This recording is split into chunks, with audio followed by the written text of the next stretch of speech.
தெலுங்கு திருச்சபை மாவட்டம் நமக்கு கொடுத்திருக்கிற அழகிய தலைப்பை நாம் சிந்திக்க அழைக்கப்பட்டிருக்கிறோம்.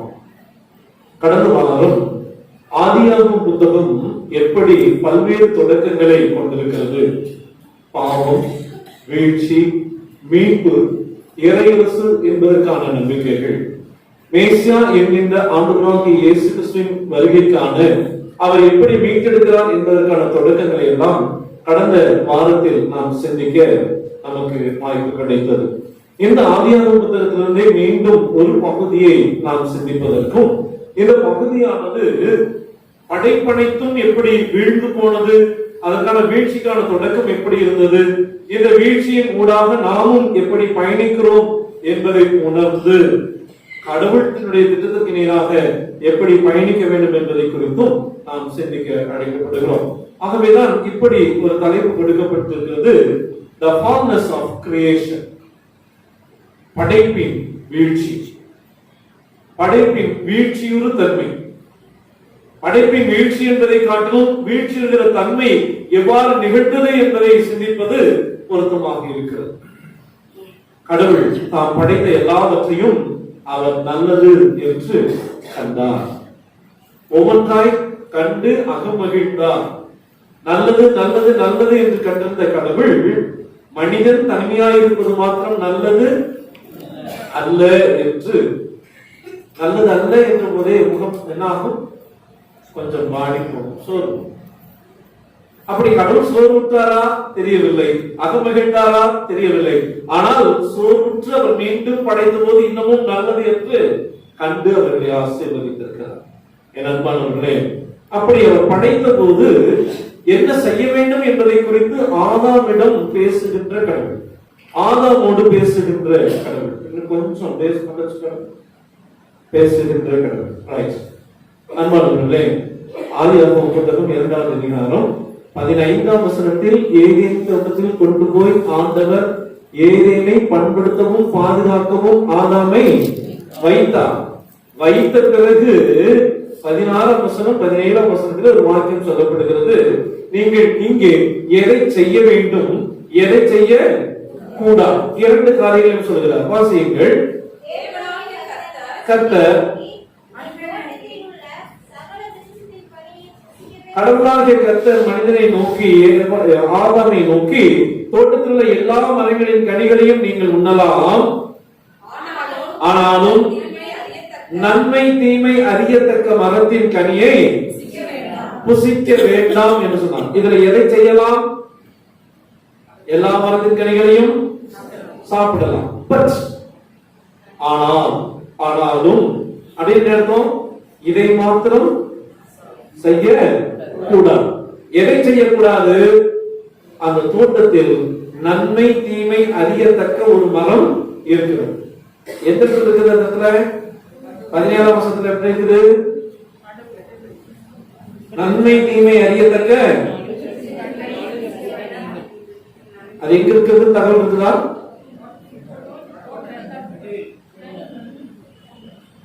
அங்கே எங்க இருக்குன்னு கேட்டேன். நான் இதுதான் கேட்டேன். 17ஆம் வசனத்தில் தகவல் இருக்கிறதா? இல்லை. இந்த சூழ்நிலையில் அவர்கள் எல்லாவற்றையும் உணவருந்து மகிழ்ந்திருந்தார்கள். மகிழ்ந்திருக்கின்ற போதுதான் படைப்பின் வீழ்ச்சிக்கு தொடக்கமாக ஒரு நபர் வருகிறார். 3ஆம் அதிகாரம் 1 வாக்கியத்தை வாசிப்போம். கடவுள் தாம் உண்டாக்கின எல்லா மிருகங்களிலும் யார்? பாம்பு அது தந்திரம் உள்ளதாக இருந்தது. ஓம் ஓம் அப்படிங்கிற ஒரு எபிரேய பதம், ARUM, ஓம் அப்படின்னு இங்கிலீஷ் வச்சிருக்கலாம். ஆனா அது எபிரேய, அதனுடைய பொருள் கிராஃப்டினஸ், கன்னிங். எப்படி இருக்கிறதா? தந்திரமாக.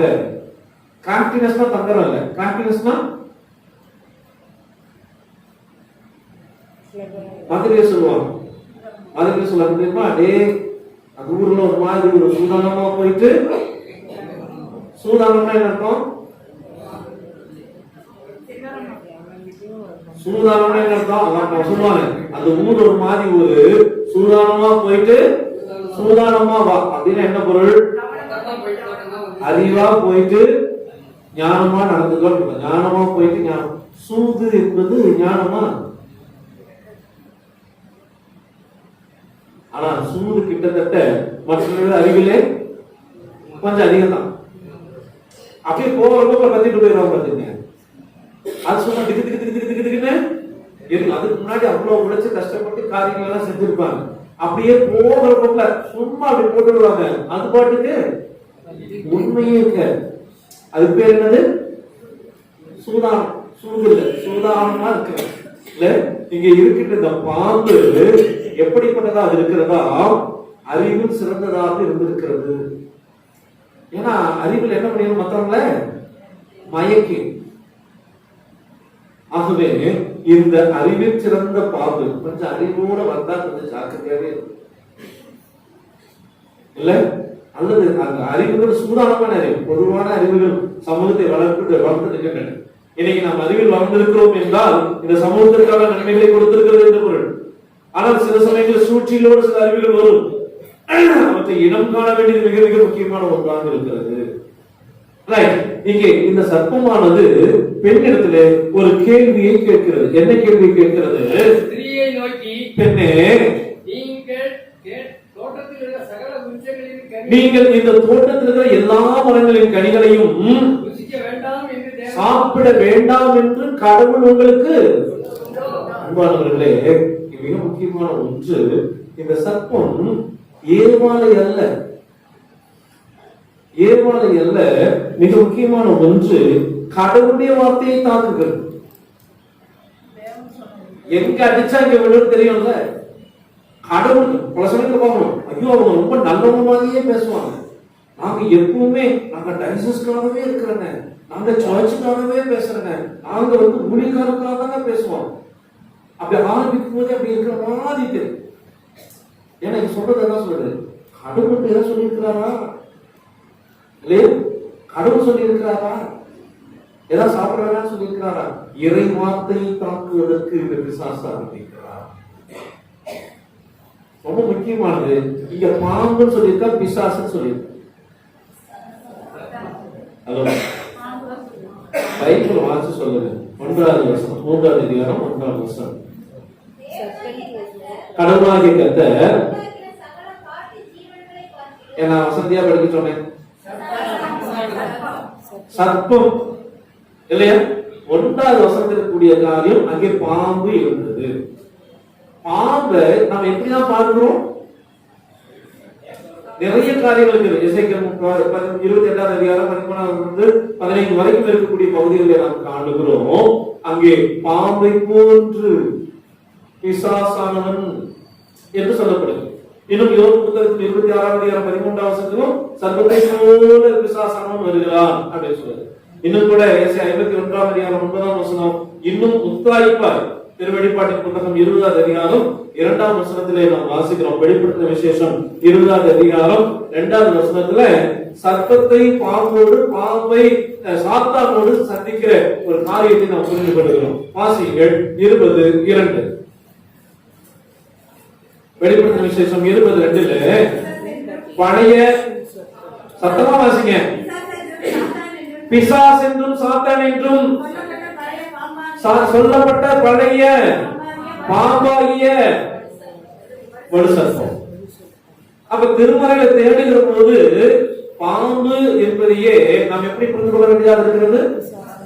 பிசாசு அப்படிதான் புரிந்து கொள்ள வேண்டியதாக இருக்கிறது. சாத்தான் என்றுதான் புரிந்து கொள்ள வேண்டியது.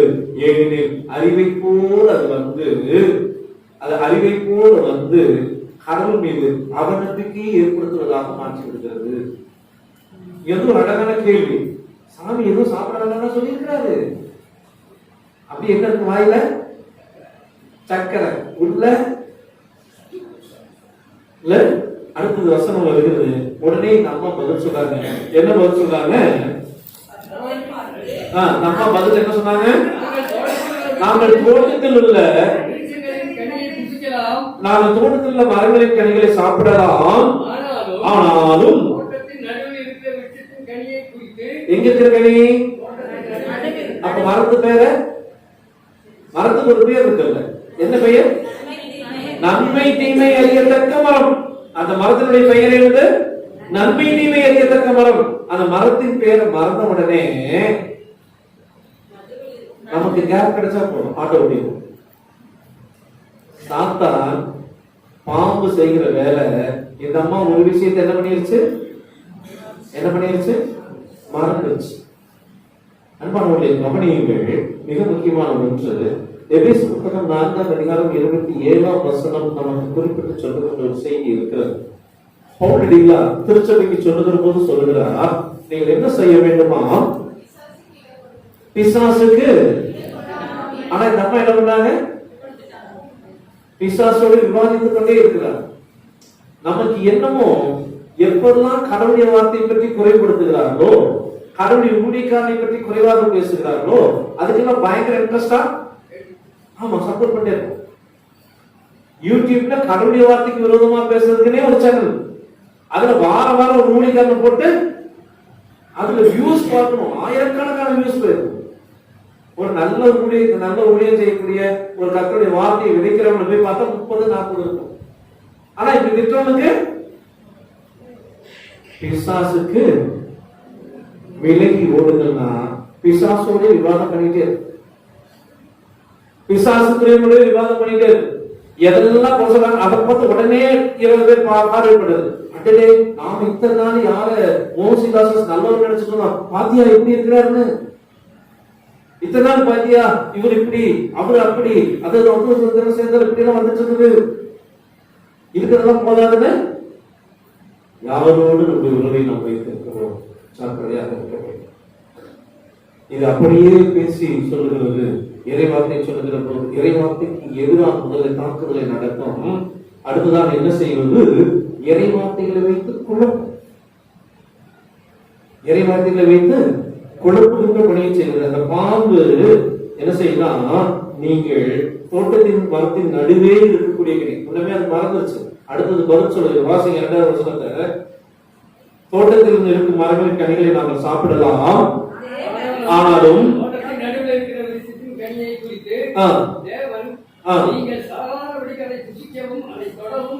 நீங்கள் சாகாதபடிக்கு அதை புசிக்கவும் தொடவும் வேண்டாம் சொன்னாரா? பேச்சின் மிகுதினால் பாவம் இல்லாமல் போகணும் இல்லையா? ரொம்ப பேசிட்டு இருக்கு அடுத்த விஷயங்கள கொண்டு வந்து சேரு. நீங்க பாருங்கள், அடுத்ததாக சொல்லப்படுகிற செய்தி வருகிறது. அம்மா சொல்றாங்க, இல்ல அந்த மரத்தின் கனியை என்ன பண்ணிடாத, தொடவோ சாப்பிடவோ கூடாது. இந்த மாதிரி கொஞ்சம் பிரச்சனை இருக்கும். ஏனெனில் இந்த ஏவாளிடம் ஆண்டவர் இந்த செய்தியை சொல்ல 2ஆம் அதிகாரம் 15, 16, 17 ஆதாம் இடத்தில் இந்த செய்தி கொடுக்கப்படும். இந்த செய்தி கொடுக்கப்பட்ட பிறகுதான் ஏவாள் உற்பத்தி செய்யப்படுகிறது, படைக்கப்படுகிறார். அதன் பிறகுதான் வருகிறார். இப்ப பெரிய குழப்பம்.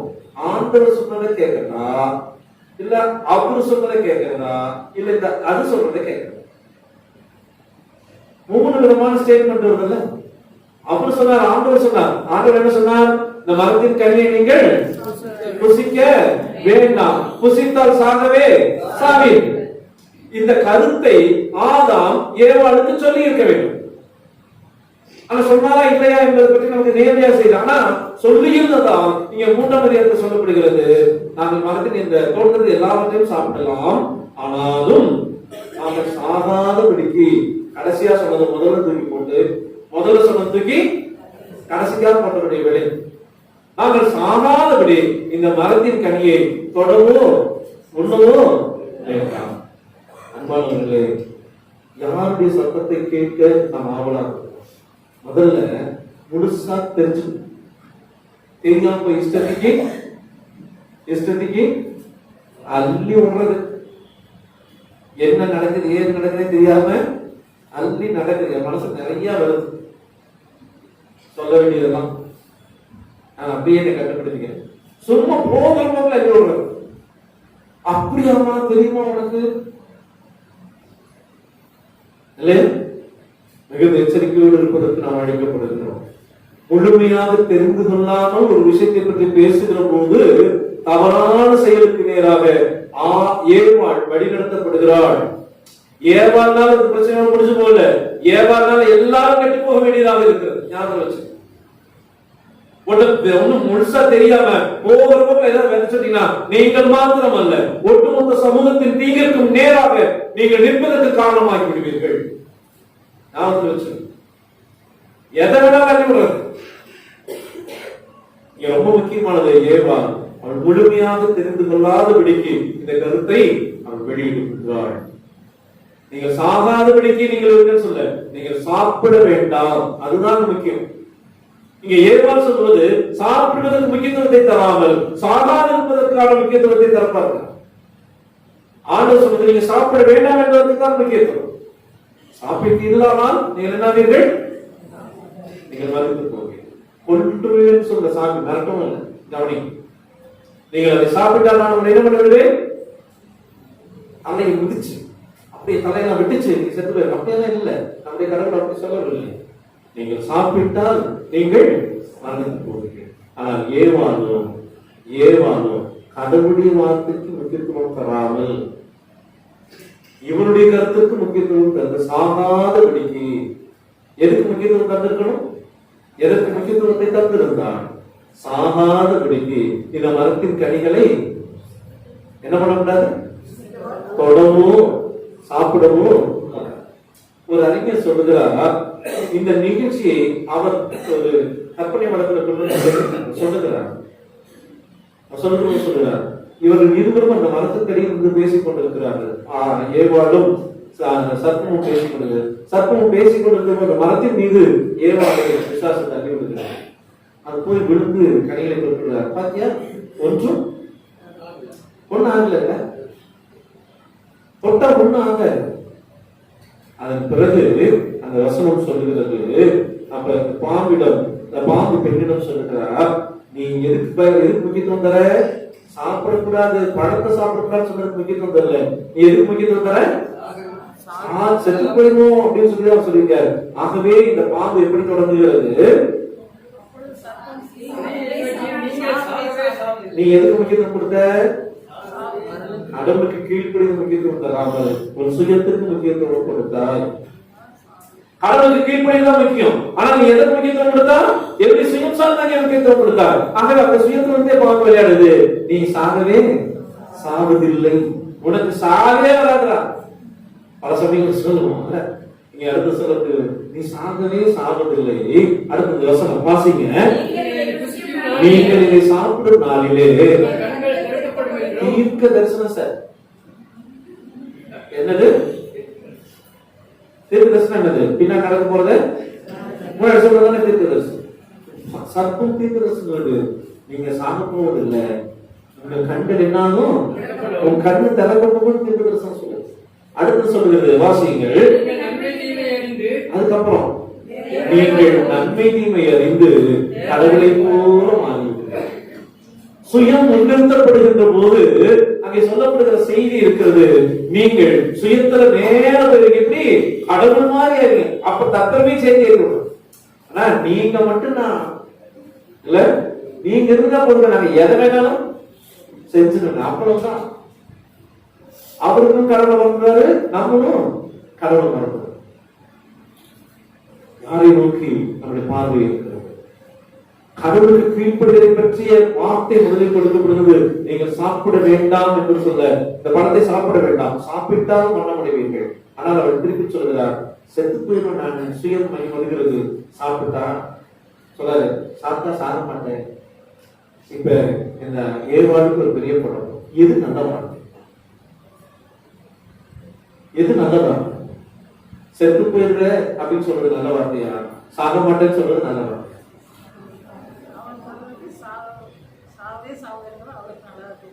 நல்லா இருந்திருக்கு. எது நல்ல வார்த்தையா தெரிஞ்சிருக்கு? இல்ல, சில சமயம் சாத்தான் நல்லதை போல சொல்றது, நல்லதை போல ரொம்ப நம்ம மேல நமக்கு அக்கறை இருக்கிறதை போல காட்டிக்கொள்ளும். அவங்க எதுவும் செய்ய மாட்டார், ஆனால் செய்வதை போல காட்டிக்கொள்வதாக இருப்பார். இங்கேயும் கூட இந்த சாத்தான் சொல்லுகிறது, நீங்க சாகவே சாவதில்லை. அடுத்து சொல்லுகிறது, உங்கள் கண்கள் திறக்கப்படும், உன் கண்ணு திறந்துட்டா, உனக்கு நன்மை தீமை தெரியும், நன்மை தீமை தெரிஞ்சுட்டா கடவுளை போல நீ மாறி விடுவார். உடனே இந்த அம்மா பதில் சொல்றாங்க பாருங்க. 3வது அதிகாரத்துல தொடர்ந்து நாம் வாசிக்கிறோம். 5வது வசனம் 6வது வசனம். அப்பொழுது அந்த மரம் மரமா பழமா? எது? மரத்தை பத்தி பேசிக்கிறது, இந்த பழத்தை பத்தி பேசிக்கிறது பேச அப்படியே ஜெனரலைஸ் பண்ணிடுது, புதுமைப்படுத்திடுது. பழத்தை தனியா பார்த்தாதானே பிரச்சனை. பழத்தை தனியா பாருங்க, மரமா பாருங்க இல்லையா? அங்கே வசனம் வருகிறது, அந்த மரம் உண்பதற்கு ஏற்றதும் பார்வைக்கு இன்பமும் புத்திக்கு தெளிவும் இச்சைக்கு விருப்பமா இருக்குது. நான் 3 தான் நினைச்சிட்டு இருந்தேன். புசிப்புக்கு நல்லது, பார்வைக்கு இன்பம், புத்திக்கு தெளிவு, இச்சைக்கு விருப்பம் இல்லையா? 4 நிலைகளுக்கு காணப்படுது. பல ஆண்டுகள் தொடங்கி 20 வருஷம் ஆச்சு. அதுக்கு முன்னாடி எத்தனையோ வருஷம் படிச்ச வரைக்கும் 3 விஷயம் தான் தெரிஞ்சு. இன்னைக்குதான் தெரியுது 4வது விஷயமும் சேர்த்து தெரிகிறது. அது இச்சைக்கு விருப்பமுடையதை போல காட்சி. அதுல முதல்ல இருக்குது, முதல் ஸ்டேட்மெண்ட் என்னது? அந்த மரம் எப்படி இருக்குன்னா, அந்த மரம் எப்படி இருக்குன்னா புசிப்புக்கு. இப்ப இவங்க சாப்பிட்டாங்களா? அப்படியே கற்பனையிலேயே வாழ்றோம். நம்ம சொல்றாங்க புசிப்புக்கு. நம்ம இன்னும் நீ சாப்பிடலாமா? சாப்பிடாம சாப்பிட்டா எப்படி தெரியுமா? நான் சொல்றேன் புசிப்புக்கு. அன்பானவர்களே, கடவுளுடைய வார்த்தையை குழப்புவது, இறை வார்த்தையை குழப்பம் செய்வது, இறை வார்த்தை மீது முதலில் தாக்குதல் எடுக்கிறது, அடுத்ததாக குழப்பத்தை ஏற்படுத்துவது. என்ன குழப்பத்தை ஏற்படுத்துவது? அந்த பழத்தை சாப்பிட்டால தொட்டாவே தொட்டு பார்த்தல ஒன்னும் பிரச்சனை இல்லை. 3வது ஐயத்தை ஏற்படுத்துவது. இதை சாப்பிட்டா கடவுள் மாதிரி ஆயிடுற சந்தேகம். அப்பதான் கடவுள் நீ சாப்பிட வேண்டாம்.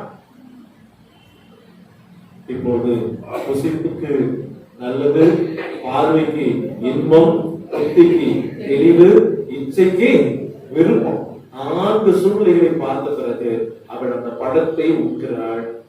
சாப்பிட்டாலும் பத்தாது, யாருக்கு செய்து கொடுக்கணும்? பெண்களை பற்றிய பார்வைகளிலே எப்போதும் பெண்கள் நிறைய பேருடன் பேசிக்கொண்டே இருப்பார். அப்படி பேசுவதை நோக்கம் நிறைய தகவல்களை திரட்டி வைப்பு. அதனுடைய ஒரு விஷயம் தெரிஞ்சுச்சுன்னா 2 பேர்த்த சொல்லுவாங்க. தனக்கு தெரிந்த தகவல் அவங்க சொல்லும் போது அவங்களுக்கு ஏதாவது நமக்கு கிடைக்கும். அப்ப பெண் என்பவள் எப்போதும் தகவல்களை திரட்டிக் கொண்டே இருக்கிறவளாக இருக்கிறார். இதை பாதகமாக பார்ப்பதில்லை, சாதகமாக பார்க்க வேண்டிய இடத்துக்கு நேராக வருகிறோம். நாம் திரட்டுகின்ற தகவல்கள் கடவுளின் சித்தத்துக்கு நேராக இருக்கும்படி எச்சரிக்கையோடு இருப்பதற்கு நீங்களும் நானும் அழைக்கப்படுகிறோம். அம்மாவர்களுக்கு கொண்டு கொடுக்கப்படுகிறது.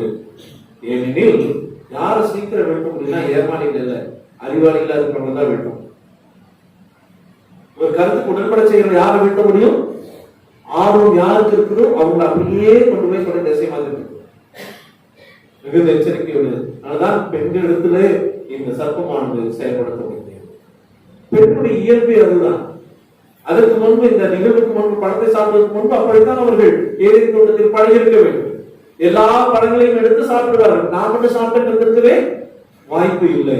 அவர் கணவன் மனைவியுமாக அல்லது ஆணும் பெண்ணுமாக அங்கே இருந்தார்கள் என்றால் இருவரும் எல்லாவற்றையும் ஒன்றாக உண்டு பழகி இருக்க வேண்டும். ஆகவே இந்த ஏவாள் ஆதாமுக்கு தருகிறாள். ஆதாம் வாங்கி வைக்கிறார். ஆதாம் வாங்கி இருவரும் உண்ட பிறகு என்ன ஆகிறது? 7ஆம் வசனத்தை வாசிப்போம். என்னாச்சு? தீர்க்கதரிசனம் ஜாக்கிரதை, மிகுந்த எச்சரிக்கையோடு இருங்கள். அவர் சொல்வது நடந்தாலும் கடவுளுடைய சித்தம் இதுவாக இருக்கிறதா என்பதை உணர்ந்து கொண்டு கடவுளுடைய வார்த்தைக்கு நேராக நீங்கள் பயணி. ரொம்ப முக்கியம். அவன் சொல்லுகிற காரியங்கள் உங்கள் வாழ்க்கையில் நிறைவேறினாலும் அவனை குறித்து எச்சரிக்கையாக இருங்கள்.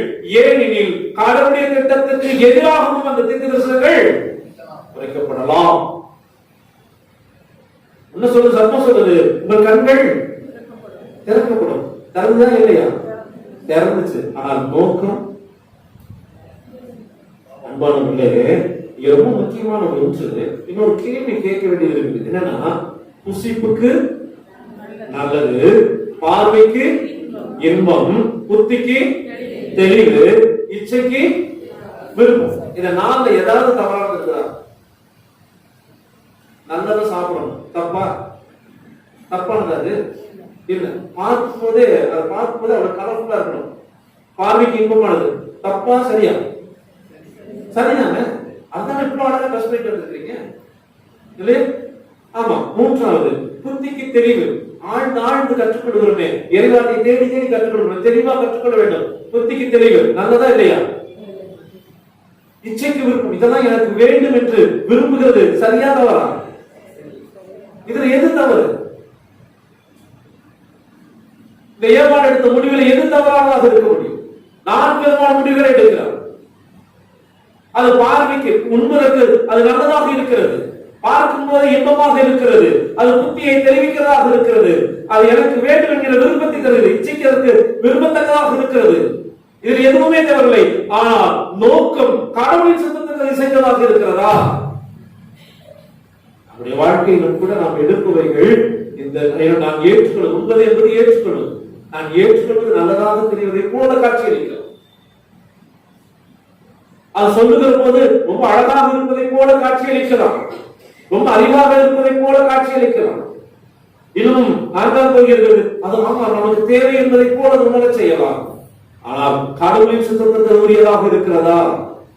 கடவுளின் சித்தத்துக்கு உரியதாக இல்லாததெல்லாம் நம்மை வீழ்ச்சிக்கு நேராக கொண்டு போய் சேர்த்திருக்கிறோம். ஆகவே நமக்கு எதிராக இருக்கிறவர்கள் சில காரியங்கள் சொல்ல, சில காரியங்கள் நடக்கும். உங்கள் கண்கள் திறக்கும். இங்க என்னாச்சு? கண்கள் திறந்தது. திறந்த பிறகுதான் தெரிந்தது. வாசிங்கள் 7ஆம் வசனம். அவர்கள் கண்கள் திறக்கப்பட்டன, அவர்கள் தாங்கள் என்னவென்று அறிந்தார்களாம். இதற்கு முன்பு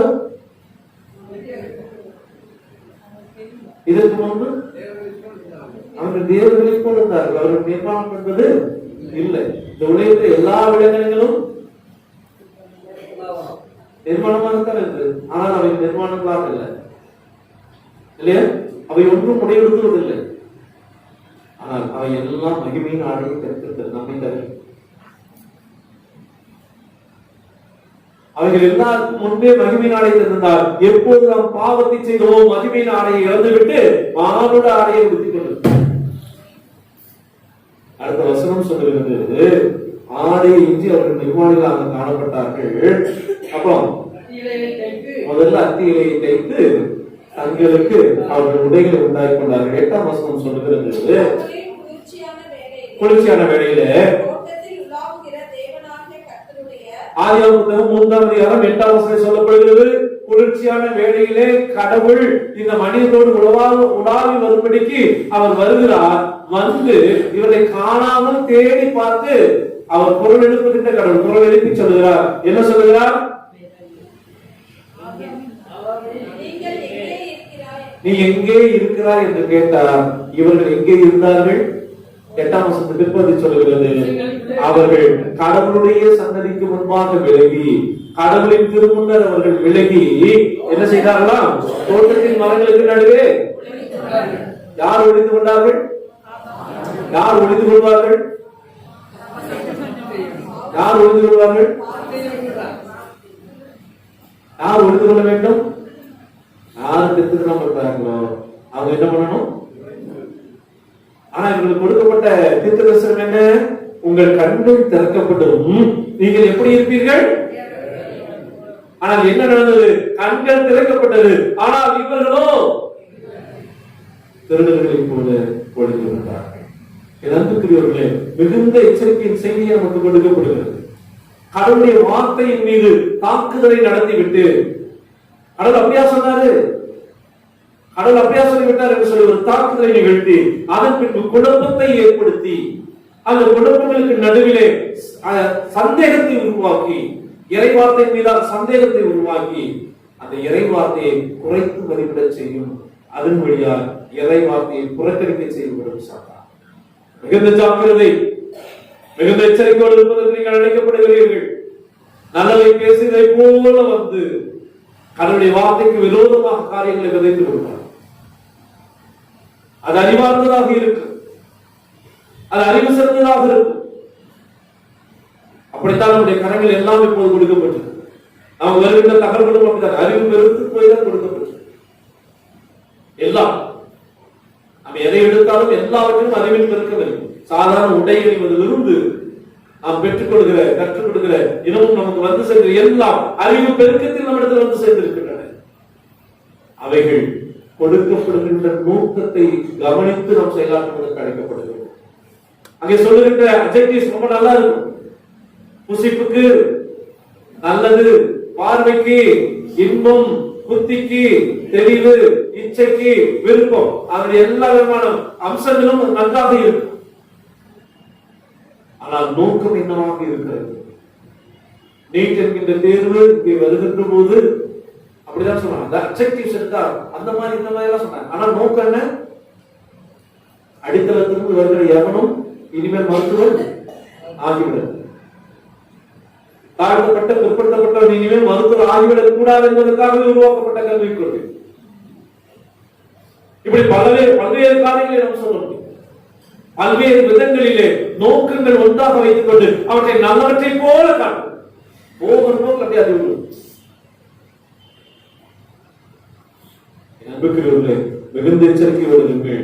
ஏனெனில் விவாதங்களை முன்னெடுத்து மிகுந்த ஜாக்கிரதை, விவாதங்களை முன்னெடுத்து உண்மையை மறைத்து விடுவார்கள். மிகுந்த எச்சரிக்கையோடு இருங்கள். சொல்ல வருகிற போது நல்லதை சொல்வதை போல வருவார்கள். அதற்கு பின்பு அவருடைய சுயம் இருக்கும். அவருடைய சுயநலம் அங்கே வெளிப்படுகின்ற போது கடவுளுடைய சத்தத்துக்கு நேரடியாக நாம் பயன்படுத்தப்பட்டு விடுவோம். ஞாபகத்தில் மிகுந்த ஜாக்கிரதையாக இருப்பதற்கு அழைக்கப்படுகிறோம். அன்பானவர்களே, அந்த சூழ்நிலைகளிலே அந்த விவாதத்தை முன்வைக்கிறவர்கள் உண்மையை மறைத்து விடுவார். ஒரு பெரிய அரசியல் கட்சியாக காங்கிரஸ் மோசங்கிற உண்மையை மோசம் தான். ஆனால் அதை விட நல்ல கட்சி ஒன்று இருக்கு தெரியுமா அப்படின்னு அப்படியே திசையை திருப்பி இன்றும் பாடுபட்டு எதையாவது சொல்லிக்கொண்டே மிகுந்த எச்சரிக்கையோடு இருங்கள். முழுமையற்ற புரிதல் முரணானலை ஏற்படுத்தி அழிவுக்கு நீராக கொண்டு வந்தது. திருடவும் கொல்லவும் அழிக்கவுமே என்று வேற எதற்கும் உங்களிடத்தில் வருகின்ற ஒரு எச்சரிக்கையோடு எதையாவது விதைக்கின்ற போது ஜாக்கிரதையாக இருங்கள். அவன் திருடவும் கொல்லவும் அழிக்கவும் வருகிறார். நாம் வளர்ந்து கொண்டே செல்லுகிறோம். நம்முடைய வளர்ச்சி ஆன்மீகத்தில் வளர்கிறோம், திருச்சபையாக வளர்கிறோம், பொருளாதாரத்தில் வளர்கிறோம், நம்முடைய பழக்க வழக்கங்களில் வளர்கிறோம், ஆவிக்குரிய விதங்களிலே திருமண அளவிலே வளர்கிறோம். வளர வளர வளர வளர கூடவே நண்பரும் பயணித்துக் கொண்டே இருப்பார்.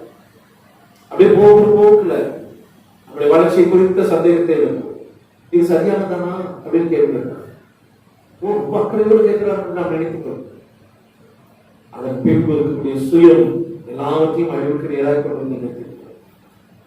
நம்பிக்கையோர்களே, இதுவரை நான் இவ்வளவு ஆயிரம் இந்த அடிவாய சாந்தனை குறித்து நான் பிரசங்கித்ததே இல்லை. என்னுடைய வாழ்க்கையில் 20 ஆண்டுகள் உடையதுல நான் பிரசங்கம் பண்ணதே இல்லை. சாந்தனை குறித்து எச்சரிக்கை வேண்டிய இடத்துல நாம் இருந்து கொண்டிருக்கிறோம். எச்சரிப்பின் சத்தத்தை கேட்பதற்கு நாம் இருந்து கொண்டிருக்கிறோம். நம்பிக்கையோர்களே, படைப்பின் வீழ்ச்சி நமக்கு முன்பு ஒரு பெரிய சவாலை வைத்திருக்கிறது. யாருடைய சத்தத்துக்கு நாம் செவி கொடுக்க வேண்டும்? நம்முடைய அறிவு எதை நோக்கி பயணிக்க வேண்டும்? அழிந்து விட்டதே என்று நாம் சொல்ல வேண்டாம். ஆண்டவர் இந்த வீழ்ச்சியிலிருந்து மீட்புக்கான காரியத்தை வைக்கிறார். 3ஆம் அதிகாரம் 14ஆம் வசனத்தில் சொல்லப்படுகிறது. அப்போது இதுவரை நல்லது நல்லது நல்லது என்று கண்டு அகமகிழ்ந்த கடவுள் இப்போது கோபம் அடைந்தவராக சபிக்க தொடங்குகிறார். பாம்பை பார்த்து அவர் சொல்கிறார், இது முதற்கொண்டு நீ சபிக்கப்பட்டிருப்பார். ஆசீர்வாதம் சொல்லும் போது முகம் எப்படி இருக்கும்? சபிக்கும் போது அவருடைய முகம் எப்படி இருந்தது? கோபமடைந்த கடவுள் சபிக்க தொடங்குகிறார். சபித்து சொல்கிறார், உன் வித்துக்கும் அவள் வித்துக்கும் இடையே நான் பகையை உண்டு கொள்வேன். அவள் வித்து உன் தலையை காயப்படுத்தும், நீ அதன் குதிகாலை காயப்படுத்துவாய் என்று சொல்லி ஒரு பெரிய வைராக்கியத்தை வைக்கிறார். அவளிலிருந்து தோன்றுகிற ஒரு வித்து உன் தலையை நசுக்கும். பாவத்துல மனுமக்களை வீழ்த்தி விட்டோம், அதன் வழியாக படைத்து வீழ்ந்து விட்டது என்று சாத்தான் கொக்கரிக்கவே முடியாது. கடவுள் தம்முடைய பிள்ளையை எழுப்புவார், அவர் உன்னை அழிப்பார். 53ஆம் சங்கீதத்தில் வாசித்து மிக கடுமையான வாக்கியம் அந்த வாக்கியம். 53ஆம் சங்கீதம் 4ஆம் வசனத்தை விரைந்து வாசிங்கள். அங்கே சொல்லப்படுகிறது மிக ஆழமாக ஆனால் வைராக்கியமாக சொல்லப்படுகிற செய்தி இருக்கிறது.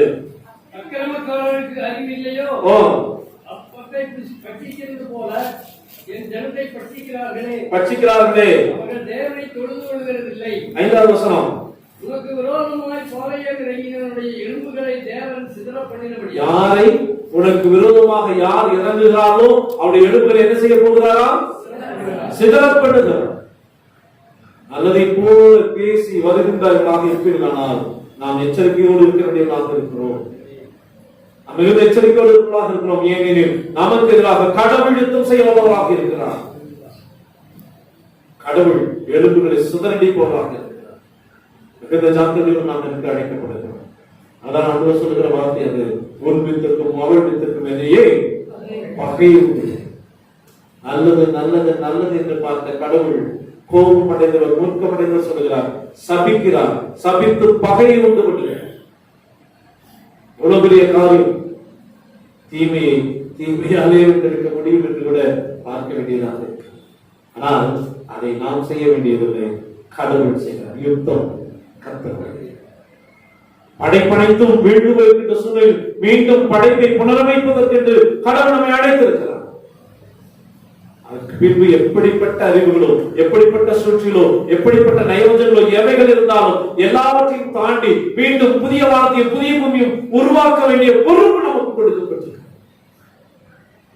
எனவே சொல்லப்படுகின்ற தீர்க்க தரிசனங்கள் எல்லாம் தீர்க்க தரிசனங்களாக அல்ல, இறை வார்த்தைக்கு நேராக நம்முடைய கவனத்தை கொண்டு செல்ல ஆண்டவர் நம்மை அழைத்திருக்கிறார். தலைகளை தாண்டி ஆண்டவருக்கு முன்பு நம்மை தாழ்த்துவோம். எங்களை நேசிக்கிற எங்கள் அன்பின் கடவுளே, இந்த மனமகிழ்ச்சியின் வேளையில் நம்ம ஒன்று குறிப்பிட்ட திருப்பாகத்தை நாங்கள் வருகிறோம். கடவுளே, பல சமயங்களில் உன் வார்த்தைக்கு தர வேண்டிய முக்கியத்துவத்தை எங்கள் சுயங்களுக்கு நாங்கள் கொடுத்து விடுகிறோம் சுவாமி. அதனுடைய விளைவாய் எங்கோ விழுந்து போய் நாங்கள் அழிந்தது மாத்திரமல்ல, எங்களை சார்ந்தவர்களையும் நாங்கள் அழிவுக்கு நேராக ஒப்புக்கொடுத்து விடுகிறோமே. ஏவாள் சாப்பிட்டது மச்சி ஆதாமுக்கும் கொடுத்தார், ஆதாமும் சாப்பிட்டார். எங்களுடைய சிந்தைகள் உங்களுடைய சித்தத்திற்கு இசைவில்லாமல் பல இடங்களிலே அடரை வேறு விதங்களில் நாங்கள் பரப்புவோம். ஆனால் எங்களுக்கு முன்பு எச்சரிக்கை வார்த்தைகள் இருக்கிறதை நாங்கள் நினைவு பெறுகிறோம். என் மனமரங்க உமக்குரியவர்களாக நாங்கள் வாழ்ந்து இருக்க கடவுளே, உங்களுடைய சித்தத்திற்கு சத்தத்திற்கு செவிசாய்ப்பதாக நாங்கள் வாழ்ந்து இருக்க எங்கள் ஒவ்வொருவரையும் மாற்றிக் இயேசு கிறிஸ்துவின் திருவடியை வேண்டிக் கொள்கிறோம். அன்பின் தந்தையே.